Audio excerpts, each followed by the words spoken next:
I am a graduate student in the Environmental Radiological Health Sciences department.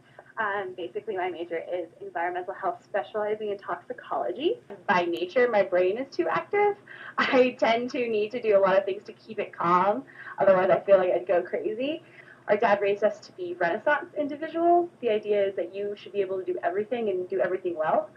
And a lot of our family has artistic bents, the way to put it.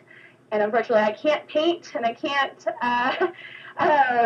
do any of those like physical nature things. And I got tired of playing the clarinet, and I never learned how to play the piano. So photography really speaks to that side of my my artistic side. The first moment I took a picture with a digital camera was actually the first year of college, and it was in Olympus. And it was a point and shoot, and it was 6 megapixels, and I was amazed that you could see the picture right then.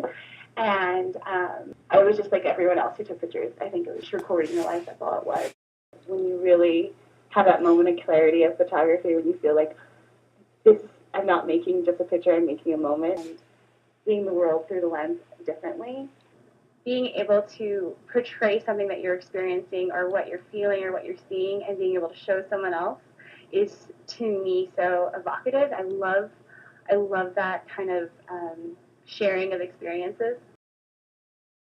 The moment that I first realized I absolutely loved photography was the summer of 2009 when I first went back to Europe, this time to Italy, and everywhere I looked, it was like looking at a painting and trying to recapture that painting on a camera, which is a journey in itself because you can't always do it, and if you just point and shoot, I think it's a different mentality than trying to capture that moment. During that trip, Cinque Terre, and it was these five cities in Italian, and it's by the ocean, and I call it God's vacation space. That's what it looks like. You travel in this kind of tunnel for a very long time, and you're all sweaty because everyone's there. It's the middle of summer, and you're crowded next to crying everyone. And all of a sudden, your view is burst with this view of the ocean. It was so hot, and everywhere you looked, everyone was having ice cream. So it was trying to recapture the joy of eating ice cream on people's faces was just the funniest thing. There was this one where this older gentleman was looking at me, taking some pictures, and he like gestured to me so I could take his photo. That's what happened. So I'm like, absolutely, I'll take your photo.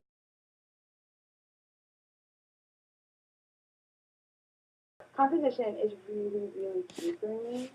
So when I take a picture, I never like to do a center, bisecting it like very symmetrically, unless that's the point of the photograph itself. But the composition and the mood and the lighting.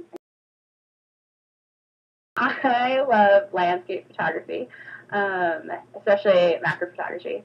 But I do love taking pictures, creepily enough, of children. I know that sounds really creepy, but I have a nephew who my favorite thing to do is to take pictures of him. Usually doing things that he's not supposed to, but I'm encouraging, so that makes me excited, because then I have evidence for later on in his life to embarrass him. If you're a photographer, you don't do it because you just like taking pretty pictures. I mean, everyone has a point and shoot, and you can take a great picture with it, or your phone. You can do that. But to be able to show an emotion in one instance, or to have this idea in your head and be able to translate it, it's the only area that I know how to do it and do it well.